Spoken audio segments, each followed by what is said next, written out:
Greetings, one and all, grand rising, good evening, depending where you're joining me from today. My name is Na Amelia Santiamar. You are tuned into the Mothering Sunday series, streaming live from Ghana in West Africa, and also from the Power to Our Mothers Foundation Africa Facebook page, the United States of Africa Facebook page, and also on my personal YouTube channel. Naamele Asante. So welcome, welcome, welcome. Welcome to Sunday and welcome to the show. If this is your first time joining the show, please do take a few seconds and let me know where in the world you're joining me from. And also take a few seconds to like, follow, subscribe the platform that you are on. We really do appreciate your support. Today, unfortunately, is going to be a short conversation because my guest who was scheduled to be with us today is not able to join us, which is a shame, but I will reschedule him to join us on another occasion. So let me know where you're joining us from in the world. And if you have any questions, again, if you're joining the show for the first time, this show is really an informal, open discussion, I call it, where I interview my sons. I call them my sons, the men, because I'm a woman, I'm a mother, so the men are my sons. And I interview them because I want to hear their perspective of what influence their mother has had in their lives. Why do I do that? Well, as we know, in the world today, with so much being done in terms of women's empowerment, often the question becomes, oh, but what about the men? Why are they being left out? And certainly from my perspective, when we are dealing with mothers and mother figures, aka women and girls, but particularly the mothers or the woman in the house, where you find one of us, you rarely find us by ourselves. If we're not looking after our own children, we may be looking after somebody else's children, our parents, our siblings, you know, even we are looking after someone. But the point is that usually when a woman is grounded, she knows who she is, she doesn't usually leave her children behind. And so from that aspect, it's important for us to listen to our sons, the men, as to, what that relationship with their mother is like. Because the relationship with their mother does, whether we know it or not, it does influence their relationships with other women and girls in their lives. In the same way, our relationship with our father influences the relationship that we have with other men or boys in our life. So it's important for us to listen to our children, our men, because all of our relationships are based on the relationship we have or had with our biological mother and father, whether or not they were in our lives. It plays a very, very big role in what we make up about ourselves in terms of our worth, who we are, who we should be out there in the world. So that discussion is not only useful, it's necessary. It's necessary. So please do join me next Sunday, 14th of March, where I will be speaking to my next guest. Apologies, the lighting has gone. And before I go, if you have any questions, please do post them. Like I said, there is, I didn't say, but it is important for us to speak to and hear from our men, the sons, because men also have a role to play in women's empowerment. Whether we want to accept it or not, at least from what I can see, every man is in some shape or form working hard to please at least one woman in his life. Could be his own mother, could be his spouse, his sister, his niece, his goddaughter, any woman, some woman somewhere. The men are working hard to please at least one woman. So even if they don't realize it, you know that if this particular woman, at least one of them, is doing okay in your life, in her life, that your life will be positively impacted by that. That's why they say happy wife, happy life. It's not just the same. It's not just the same. And of course, there are different perspectives. There are different views about, well, you know, if the wife is happy, will the husband really be happy? But I'm not making it up. You know, we have at least an African, if not only Ghanaian. It's being claimed by different, but it makes sense. So I'll say we at least have an African proverb. So our ancestors are wise. That says, you know, when you educate a man, you educate an individual. When you educate a woman, you educate a nation or a generation, somebody said. So empowering women empowers everyone. Now, we can't enforce empowerment on anyone, whether it's women, whether it's us, our fellow African community, our brothers and sisters. That can't be, it's not something that can be done to something, but we can help ourselves or help others to empower themselves. And we basically just mean for them to recognize that they have the responsibility and the ability to achieve certain things for ourselves. Unfortunately, worldwide, and I say worldwide because when we look at the world over, I think it's still the case that at least in the majority of places, women are still seeking some form of equality and or equity, not quite the same things, but at least, you know, fairness, justice. And so we know that somewhere there is a weak link. We know that somewhere there is at least enough of us women who don't feel grounded, don't know our own worth and value, and don't feel that we have what it takes to create the things or do the things in life when we have. And the thing is, what happens to the woman in the home is felt by everybody in the same home. And I know this from personal experience. When I get up in the morning and I'm feeling, you know, quite good, quite positive, bright, and what have you, I don't even have to say anything to my boys, and you know, they're usually in a good mood. Equally, I can get up and be in a foul mood. I can be angry about something maybe the night before, or you know, sad or anything. And I see that reflected in my children. You know, either they'll be arguing or, you know, they're not quite themselves. So our energy as women, it ripples out to everybody around us. So when we say, okay, focus on the women, we're saying that's the quickest way to actually uplift and empower everybody else. Because what we feel, it has an effect on everyone. That's what we need to realize, especially as an African people, because you know the idea, the notion of the mother is so central to a lot of what we do, even though it may not be what we think it is. You know, we call it the motherland, Mama Africa, Mother Earth. It's not by coincidence. And when we say come back, if you like, come back to the looking at our mothers, the women, we're just trying to get back to how we usually were, how we originally were, where we had, you know, our men, they had their roles, they were appreciated, they were respected, that was their role. Our women, they had their roles, you know, all different types of roles. We knew the roles, we respected the roles, we appreciated it. And then the two came together to complement one another to achieve things in the greatest benefit of the community, of the country, of the nation. And we are so far away from there right now.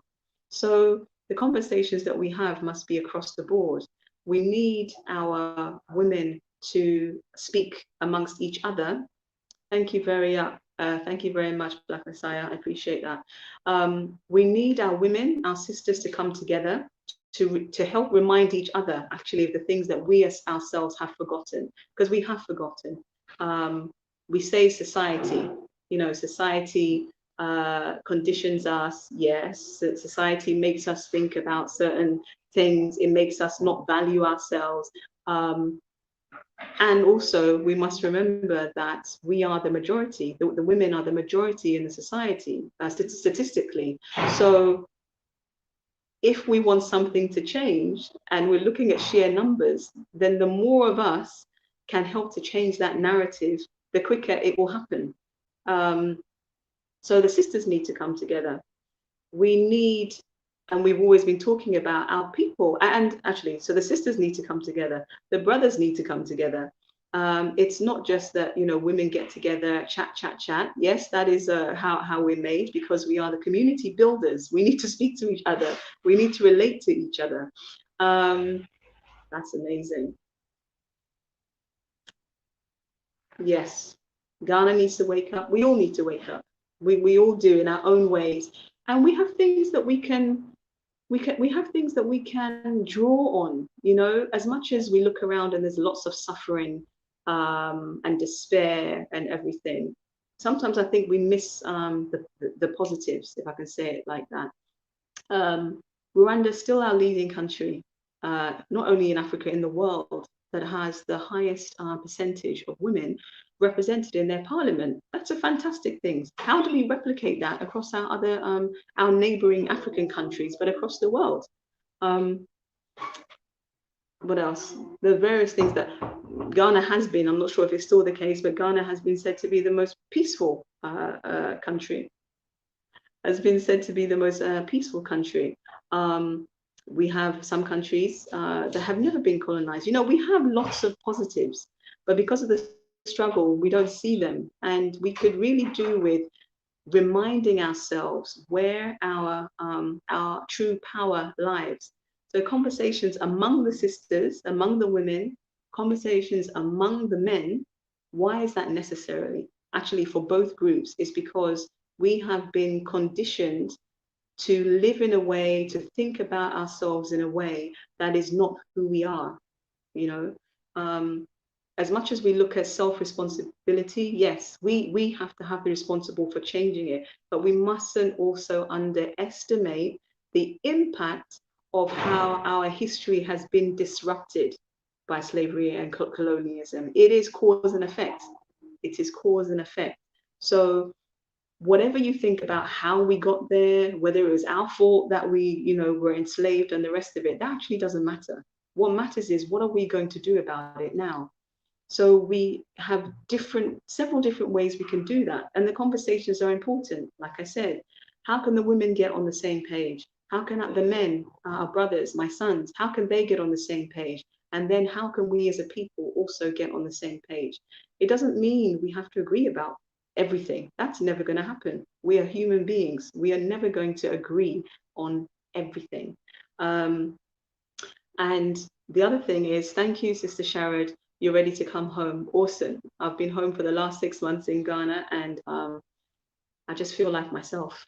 My boys, 7 and 10 years old, they love being here. I mean, there's a cultural thing to get used to, as in how to communicate, not just the language, but yeah, maybe how we do things.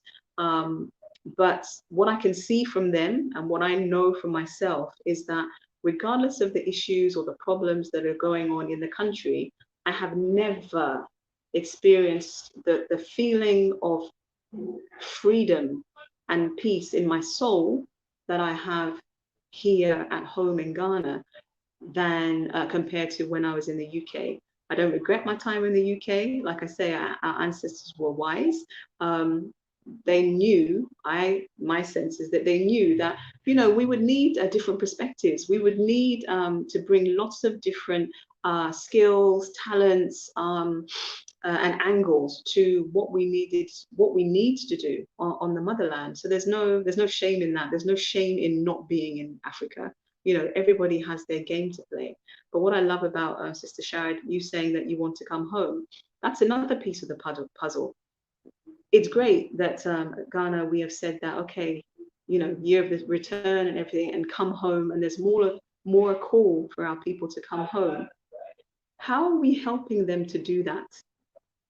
And I ask that question as somebody who has done it, and to say that, and it's not only me saying that, it's not easy. It's not just a question of, do you have the money? Okay, find a place to live, what job you're going to do. It's not that simple. It's a big deal. It's a big deal. And, you know, if there's anybody who's watching now who's relocated, from outside Africa to the continent. Do let me know if you agree or you have your other views. It's a big deal to return to the motherland, because like the homecoming, it's a spiritual journey. It's not just jumping on a plane, going, you've got your basic needs met and you're sorted. There's a whole spiritual, mental, emotional process that goes with it. And our brothers and sisters in the diaspora, they need help, you know. So it's one thing to say, come home, come home, come home. But where can we get to a place where we can assist them in doing that?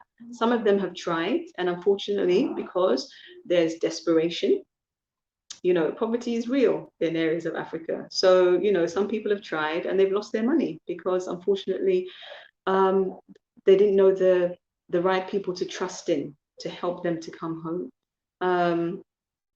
So I really appreciate that comment. It is something that we need to do. Some people are doing it. I'm encouraged to see that there are more talks about how the diaspora can come home, what they need to know, what they need to do.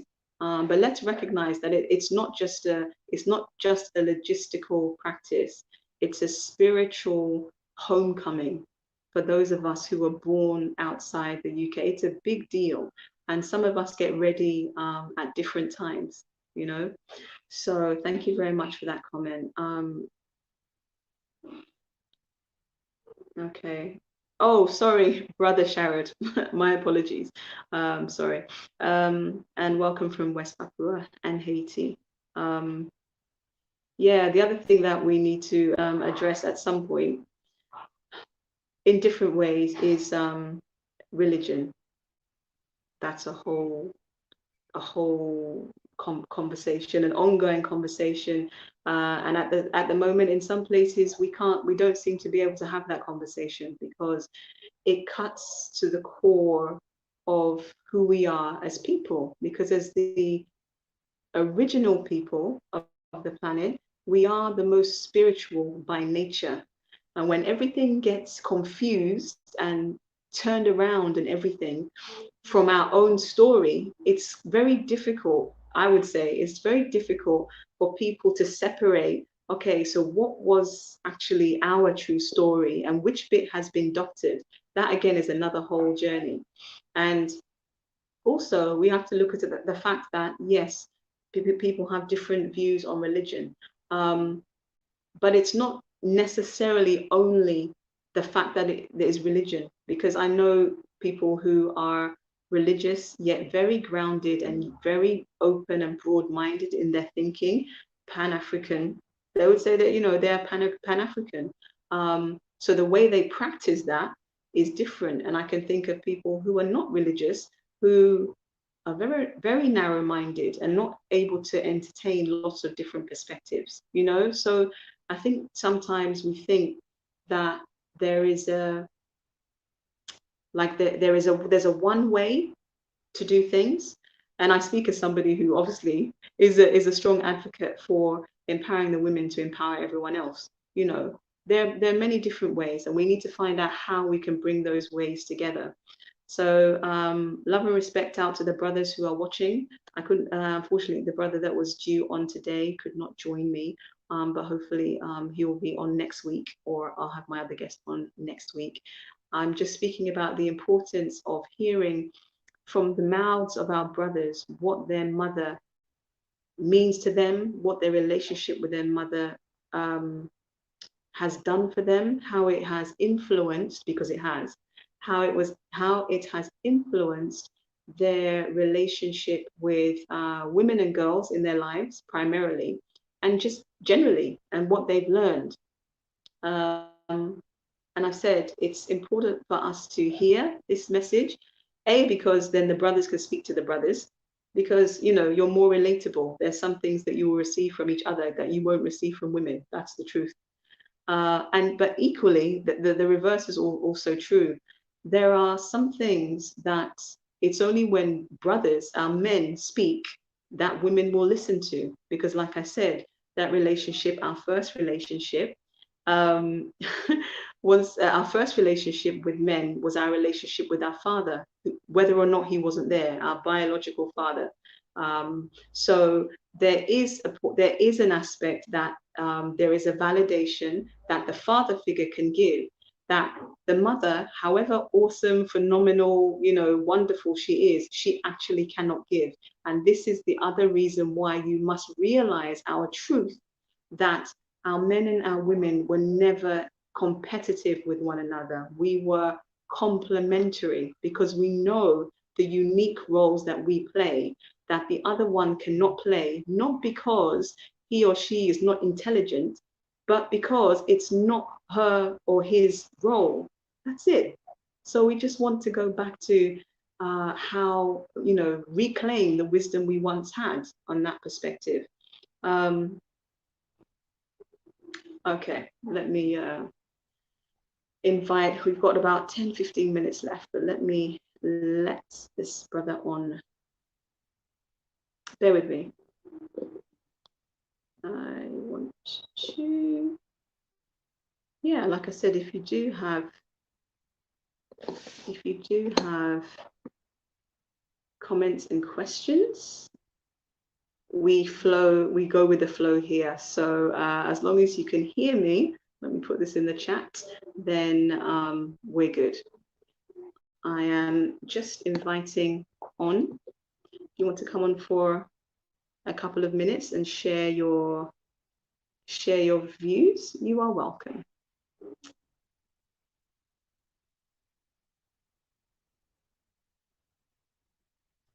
Bear with me, I'm just posting this. So there you go, going with the flow. It's Sunday.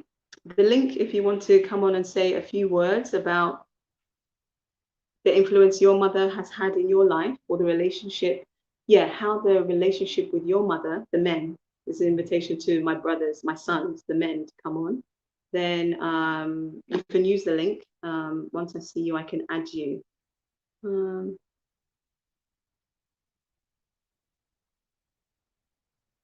I'm just picking up this this long comment here. I don't know if we can deal with that now. Greetings from Sudan, Brother Gassem. Nice to have you on.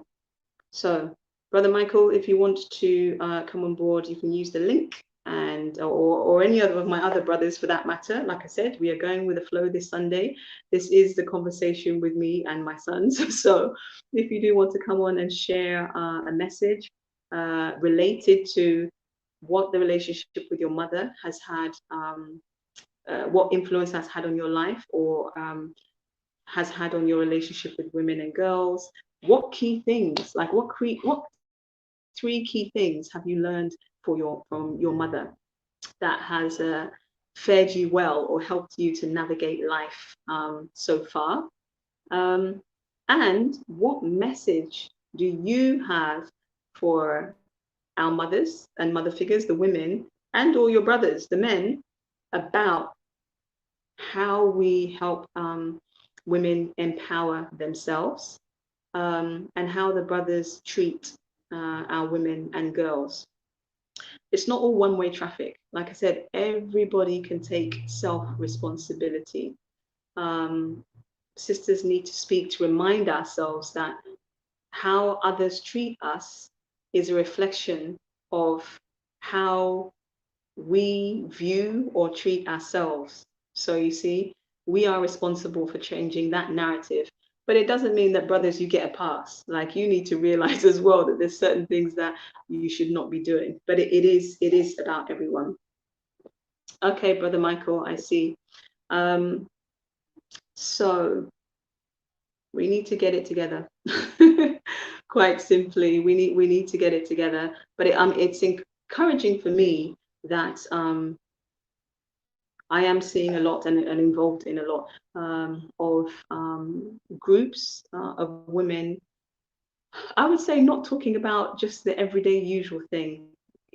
And what I mean by that is good to talk about the day-to-day things, but we also need to talk about the things that really matter to us, how we, and so for me, it would be for how other African women, wherever we are in the world, are viewed.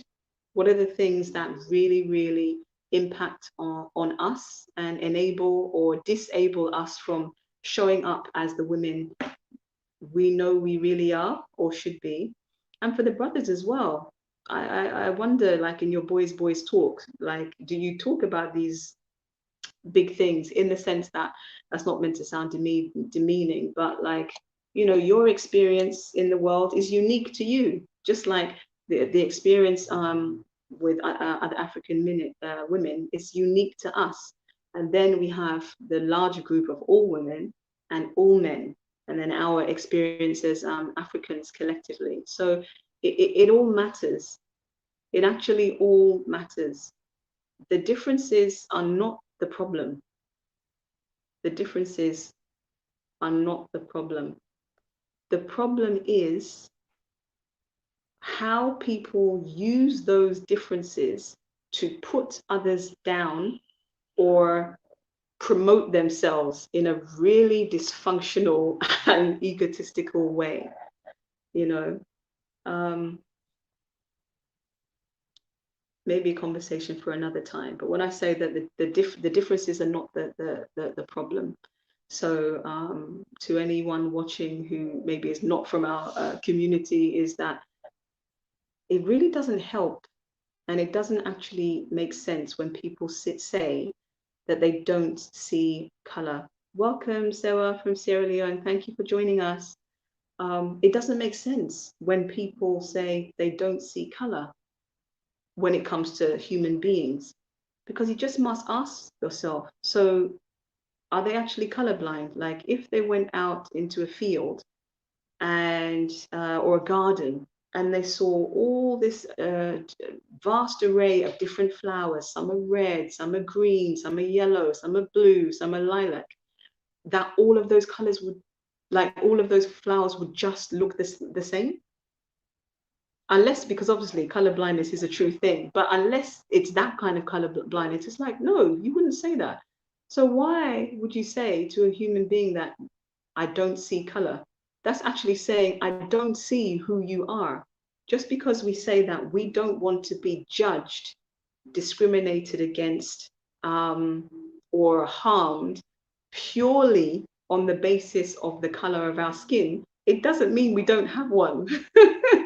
You know, a lot of us are proud and, you know, in love with the color of our skin. There's nothing wrong with color or the differences in color. The difference is, I mean, the problem is when people use those differences to say, oh, I'm superior to you, you are inferior to me. That's the issue. That is the issue. So togetherness is needed. Yes, we talk about unity, but actually unity is difficult when, number one, you're trying to unify such a big group. We're very diverse. And then in the smaller groups, so when I say small, as in the specific groups, so you can say the men, the women, the youth, then you could say, you know, those born inside Africa, those born outside Africa, you know, all these different groupings. It's actually hard. I think it's difficult to unite on the bigger scale when those smaller groupings don't equally have an understanding of who they are and what they want, like what they share in common. Because one, you know, one person's perspective, whether or not they're born in Africa, will be different from another. There's so many factors that include, and that's why I said we don't have to agree with everything. We cannot. Like, I rarely say it's impossible, but I think it's actually unhuman to be able to agree with everything. Okay, so thank you for your patience. I'm just bringing on Brother Michael, if I can, Willis, to join the conversation. So please do give him a welcome when he appears on your screen. I thought he was on the screen. So yes, we'll be wrapping up shortly. I had apologized to my guests in case you're only watching now. The original guest was not able to show up today, but I didn't want to miss the opportunity to just speak to you about, you know, as much as the role of my sons, the men, the role of the men in women's empowerment, because you are surrounded by women in some shape or form if you don't know it. And even if one woman in your life is doing well, you will benefit from that. You will benefit from that. So what we want to do is maximize the benefits to the wider group by using, if you like, women as the catalyst. Because if you are only joining now, I spoke of the African proverb that educate a man, you educate an individual.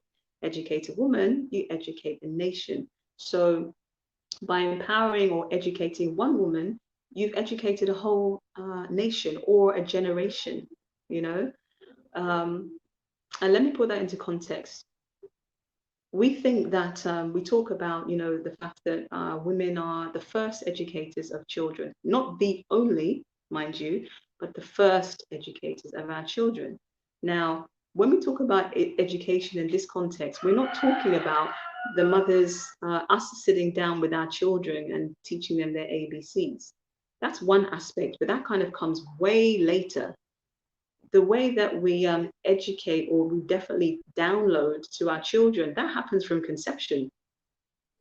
From conception. So once our child is even conceived, whatever the woman carrying that child is going through is downloaded into the child. This is why we talk about having generational trauma, and the fact that even though slavery is 400-500 years ago now, that we are still living the effects of it. Because one woman, I'll paint you a picture, one woman carrying a child, and if, welcome Will from California, thanks for joining us, one woman carrying a child, okay? Now, that child, if that child is a girl, at 20 weeks old, this fetus, this girl fetus, at 20 weeks old, that fetus, that girl child, she is already fully equipped with the womb and the ova, her eggs, that will form her own children. So let me back up. What that means is, at some point, the mother is actually a woman who is pregnant at some point, and especially pregnant with a girl child, at some point, she's actually carrying her grandchildren or the potential grandchildren in her womb. Now, I'm saying it like this and emphasizing it like this because it's actually quite, I'll say fairly recent knowledge and understanding to myself, but it makes so much sense when you look at our traditional roles of our grandmothers in helping to raise the grandchildren. Because it's not uncommon, isn't it? I'll say it's very common that you find in our communities our grandmothers raising their grandchildren, not even their own children, the grandchildren. I spent some time with my grandmother and the family as a very young, a very young child, without my parents, just with the grandmother and the rest of the family. And that was like, that's very common. That's like, oh, it's not even anything to write home about. But now it makes so much sense because the grandmothers do have that bond, because they carry in their wombs, they carry the grandchildren, or the eggs that will be the grandchildren. So these things we need to be live to them. So we need to know that a woman carrying a child, whatever she is going through at that time, it is going to affect the child long before the child's even been born. Why is that important? Because one of the things that we like to say is that the children are the future, our youth, we must encourage them and everything else. I absolutely agree. But ask yourself, if the youth, if our children are being educated by their mothers from conception, like way before they've even drawn breath in this physical world, if they're being educated, influenced, maybe that's a better word, but if they're being influenced and educated by their mothers from conception,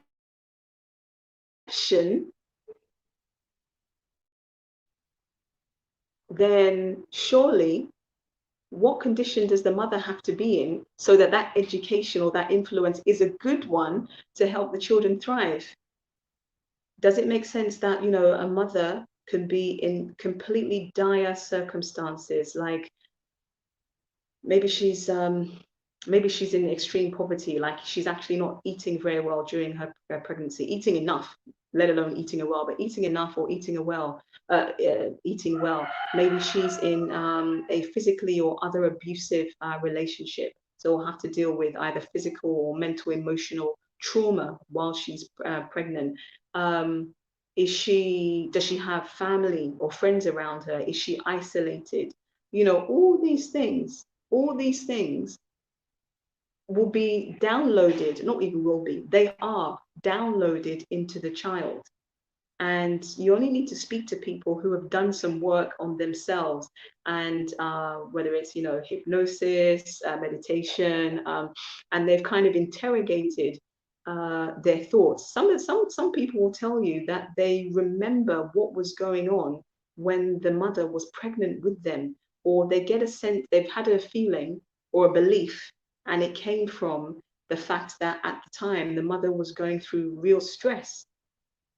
So if we want to ensure that our children have the best possible start, or the best opportunity, I guess, to make a wonderful life for themselves, you know, grow up as the human beings that society would consider, you know, worthy citizens of the world, we need to, I'm not sure if you can still hear me, but we need to focus more on creating optimum conditions for the mother when she's carrying the child.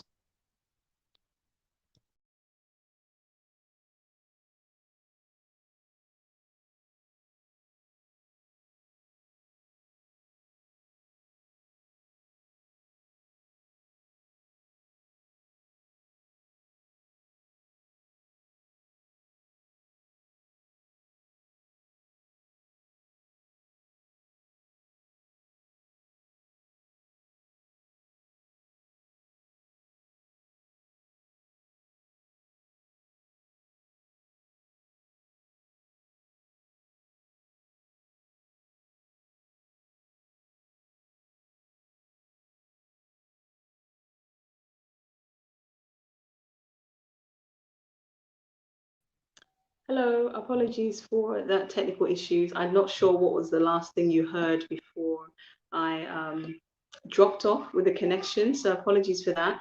At least I am pleased to see, I think we have Brother Michael Willis that's now going to join us. Good afternoon, Brother Michael, an impromptu appearance. Thank you for joining me today. Would you like to briefly introduce yourself, let people know where you are, and then let's get into this conversation.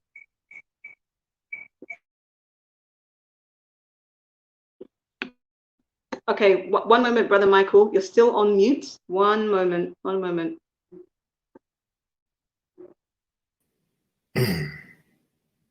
We can hear you now. Yes, hi. First of all, thank you very much for allowing me this impromptu gathering, I would say. And I'm Michael Black Lion Willis. I'm calling from the USA, state of Missouri City, St. Louis. I would like to say thank you to everyone that's watching, and also thank you, host, for allowing me to come on this promptu arrangement. But things that I've listened, the things that I heard while being backstage was quite powerful. I would like to say that, first of all, it's very important. It's very important for the mothers to have that bond. And what you said, most definitely, when it comes to when you said that the fetus is inside the womb, and the mother is actually carrying not only her child, her daughter, but also her grandchildren, you know, actually carrying the generation along inside her womb that was quite powerful, you know. And what really touched home the whole entire conversation. So I would like to say more power to all the sisters that's out there. More power to all the mothers, the grandmothers, the aunts. More power to you, because my situation is quite a unique one. And before I go into the situation, I just want to add on to the fact that you mothers are the nation, you know. Much respect to Mama Africa in general, you know, from the mothers that's on the continent, from the mothers that's in the diaspora. All of you ladies are the soil. If it wasn't for you, we wouldn't be here. And so I commend and commemorate all the sisters that's out there. I am one of the brothers that really know for a fact how beneficial it is to have a mother in their life, whether a direct mother or an indirect, vicarious mother, because it's so important. You know, the reason why I say this, my sister, Na, as you pronounce your name, Na.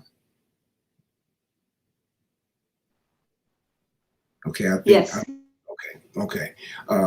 The reason why I say that, Na, is because I'm a special case. I didn't grow up with my mom. My mom, she actually gave me up when I was a little baby.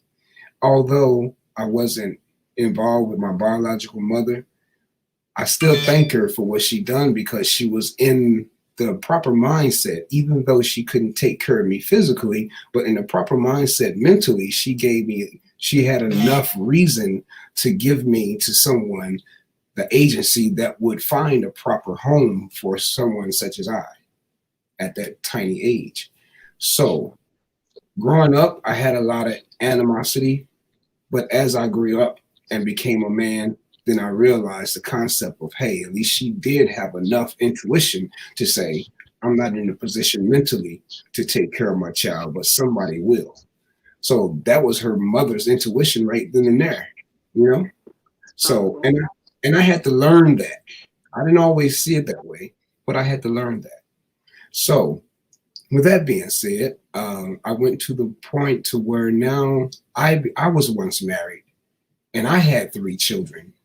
And even though my mom wasn't there for me and my father, biological father, wasn't there for me, I still said to myself, I have to break this curse. I have to break this generation. I can't keep allowing, it was me first. And now am I as a man? What will I do? Will I have children and continue pass them on and let somebody else take care of them? No, I stopped that.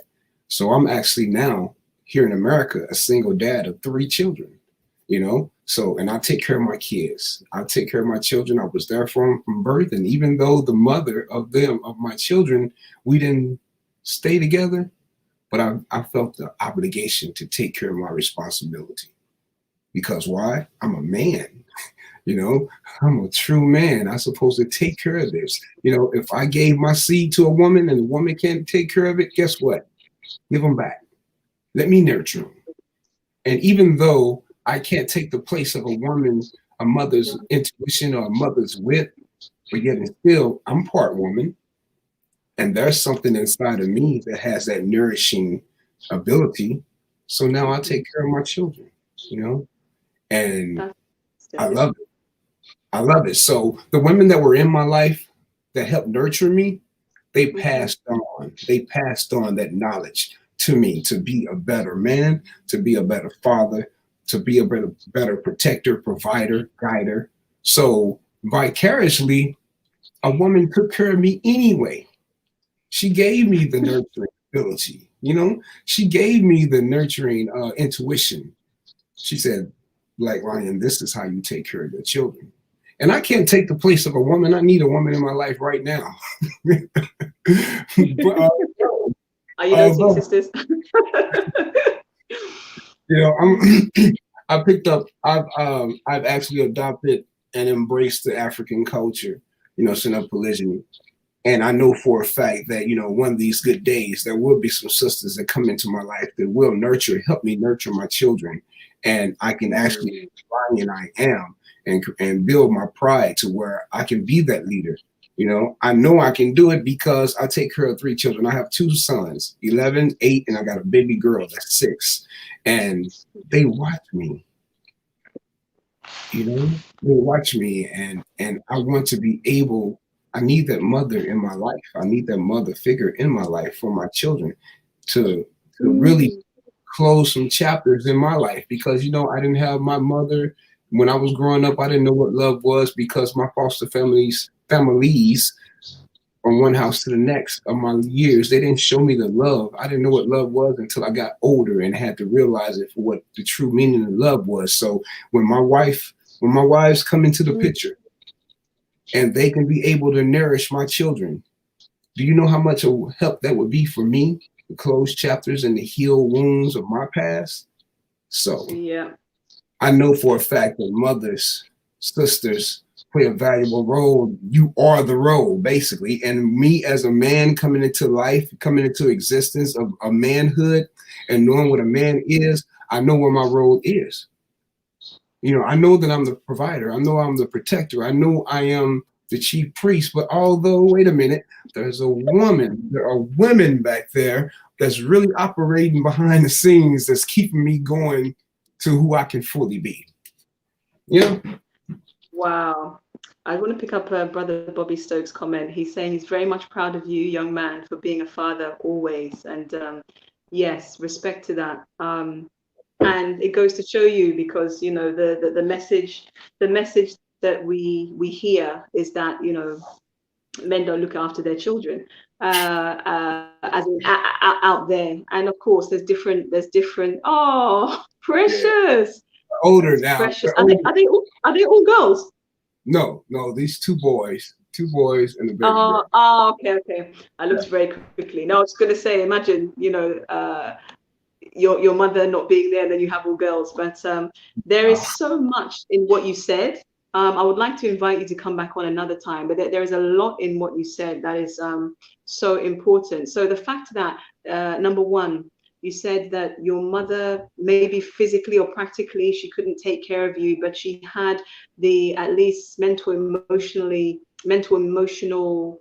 intelligence, I would say, to place you in the care of somebody that she felt would be able to look after you. So number one is that mothers, and not just mothers, but we are talking in this context, mothers, sometimes we have to take the most difficult decisions,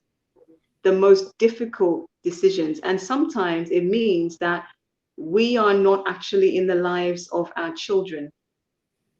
My children are currently living with their father in Ghana, but temporarily. But that is something that we made the decision about with a long backdrop, and speaking to the children as well.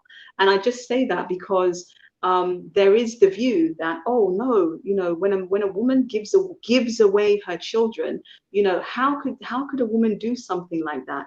And it goes to show you that there are so many factors at play. There are so many factors at play, and sometimes it's not what everybody sees.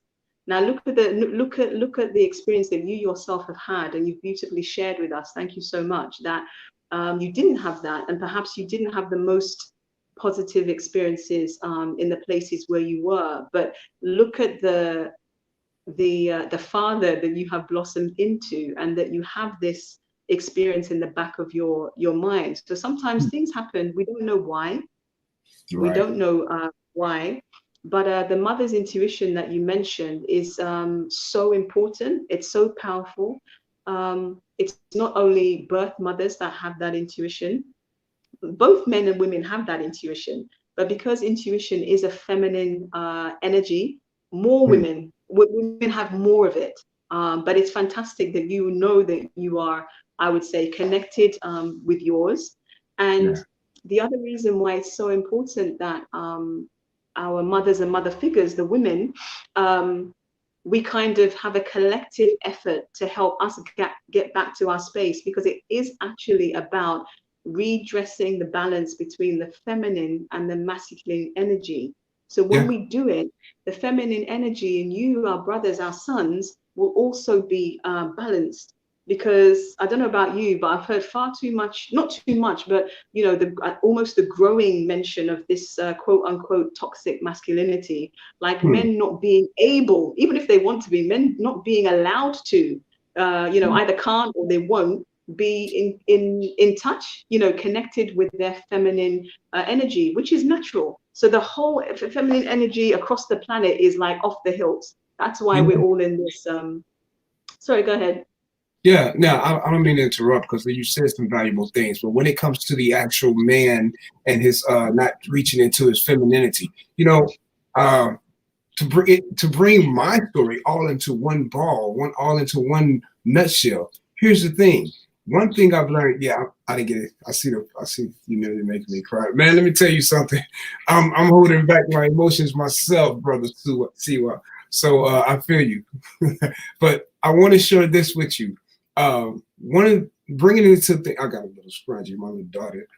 Anyway, I just did her hair last night. Sorry about that. But bringing it all into a nutshell, femininity, man, femininity. Here's the thing.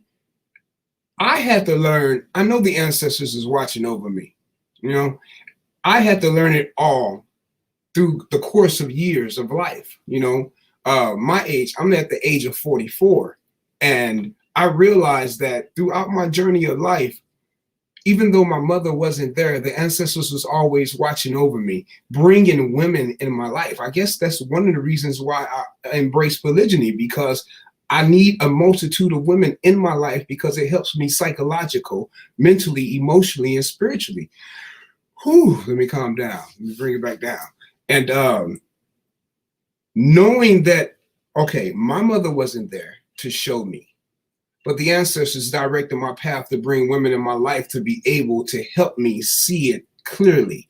And so that's the reason why the energy of femininity was all in my life. It's still in my life now. And I'm able to carry and raise 3 children of my own because of that feminine spiritual insight. You feel what I'm saying? And being able to actually hold this energy in my hand and to be able to nurture my children, not just in a masculine mode, because the reason why I go by Black Lion, because I'm a beast when it comes to speaking, when it comes to my attitude, when it comes to my energy, but knowing how to tame the beast, because I have little cubs in the picture and they're watching me. So I have to be feminine and I have to be masculine at the same time, you know? And in order for me to do that, I have to be able to be in tune on what the spirits are telling me, what the ancestors are saying to me, because there are certain times that I want to, you know, roar, but then I know that's not a good time right now, because my little daughter, she's into this crying mode, this very personal, emotional mode. And the lion in me, I have to know how to be a lioness at times, you know? You know, I have to know when to growl a little bit and when to purr a little bit. And when it comes to my boys, my young lion cubs, I have to sit back and say, okay, son, it's okay to cry. It's okay to be emotional. See, that's the thing. That's the thing. Okay, yeah. Thank you, ancestors. I grew up with the notion that men don't supposed to cry. Exactly. Men don't supposed to show emotions. Oh, suck it up, you're a man. But that was bogus, because you can't have masculinity without femininity. As a man, you can't have feminine without masculine, because it's the yin and the yang of the thing. You feel me? Yeah. They're both coincide with each other. So how can a man just be all man, all masculinity? You don't have no emotions, brother, you sick. Okay? You know, if you don't have femininity in your life, If you don't have no femininity, that doesn't mean that you know, say you're less of a man. No, it balance out, my brothers. So the brothers that's watching, I want to share with you guys. The lion is speaking right now. You have to have both. And I learned that because I'm raising children. I'm raising a boy and a girl. So sometimes I have to be girly, and sometimes I have to be boyish. And there's nothing wrong with that. That's the growth process of life. You know? So yeah, man. I had to learn. Wow. Yeah. That's a whole masterclass. Amen. Yeah, but what you're saying about the balance of the energies, and the yin and the yang, it's like I was saying, about the fact that originally we knew about this yin and yang, so we didn't play this competition game. It was complementary. You know, this is you over here, this is you over there, and we're going to come together and join. You know, collaborate. You know, join our skills and everything, because we've got things to create. And it's like we don't recognize what it I think it's we don't recognize what it is that those energies are, the purpose or the nature of them. The intuition is feminine because it's not rigid, it's flexible. That's how, how we look at the easiest example is look at Mother Nature. Sun, blue skies, everything. But then you also have storms, earthquakes, volcano, the whole shebang. But then the masculine energy is like what that term they say, like the fixer. That's the action energy. So you can't always be in action, and you can't always be in fluidity. Like that's not going to get us anywhere. Like you say, we need the both. Before I forget, I just want to send my condolences to Brother Sewa. He was saying that his mother passed a few years ago. So my sympathies, brother. I cannot even imagine like not being with mother. So Brother Sewa was saying feminism is more dominant in him. Okay, I would what's the word? I would want to amend that slightly, Brother Sewa, and say maybe your feminine energy is more. Feminism is a whole nother thing, and it doesn't actually have anything to do with us. But let's just say, your feminine energy is strong with you. That's cool. Yeah, Brother Michael. Yeah. I would definitely I would love to invite you to come back on another occasion. And I meant to ask you a question. You kind of answered it anyway, indirectly, or make a statement. And the last thing was just that I always refer to mothers and mother figures, because whether we birth, whether we either birth children and or we birth ideas, creation, these kind of things. Like that's why we call it giving birth. And we don't have to, our women don't necessarily have to birth children to play that maternal role. And I say this because sometimes when we talk about mothers, those that haven't had their children switch off. And it's like, no, we're talking to you too. Like I have sisters that don't have children, but godmothers, stepmothers, all these different roles, it is all of that nurturing role, and they're all important. So women, full stop.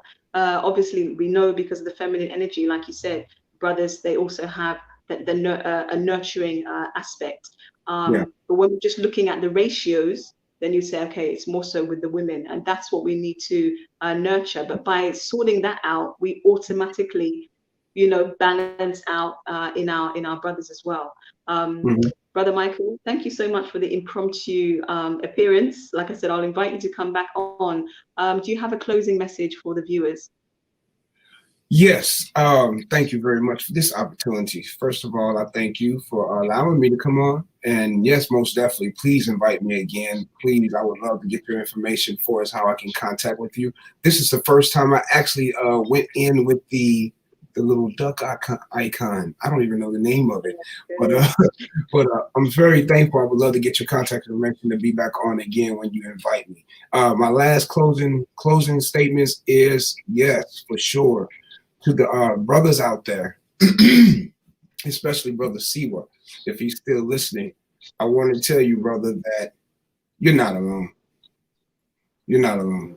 You know, this journey that I have been on, I had to balance out. You know, true enough, I would say that I would say once upon a time I was all masculine, but I had to realize that femininity is been in me since birth, and there's a balance to it all. You know, I had once upon a time I was thinking that men are supposed to cry because that was too feminine, showing your weak side, but that was garbage what was passed down to me. I had to throw all that out the window and realize that yes, feminine, I would just say it like that, and masculine, they all play together.